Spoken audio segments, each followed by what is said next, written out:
Anything that you've detected in these files that fundamentally changes our understanding about the assassination of JFK and, of course, the consequences? Not fundamentally, no.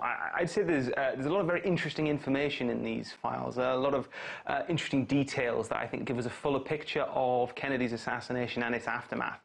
But there's nothing in here that really fundamentally upends what we've known about that assassination. And to an extent, we really shouldn't expect it to. This is, you know, as you said in the introduction, one of the most exhaustively covered and speculated events in recent American history. So the idea that there will be a kind of, there's a smoking gun, excuse the terrible pun, still to emerge is, I think, probably a little misguided.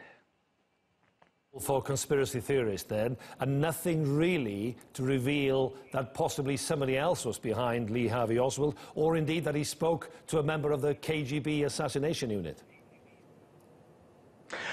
Well, we know that Oswald was kind of shopping himself around to various enemies and rivals of the United States in the months leading up to it. To the extent that there has been any kind of conspiracy, it's a conspiracy of silence between the FBI and the CIA in the aftermath of the assassination to cover up the fact that they knew Oswald was a danger and that they didn't take sufficient steps to prevent him from causing harm to the president.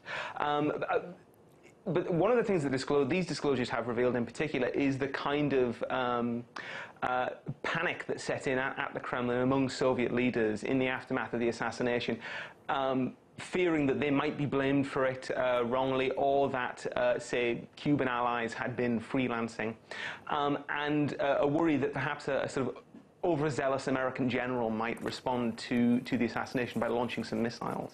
The files reveal an anonymous call was made to the British newspaper, Cambridge Evening News, giving a heads-up about the assassination.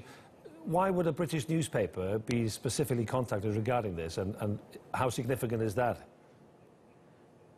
I don't think it's terribly significant at all. I could be proved wrong, but it seems to me a very peculiar conspiracy centering on assassinating an American president in Texas that has as one of its steps, okay, now we put an anonymous call in to a local newspaper in Cambridge in England.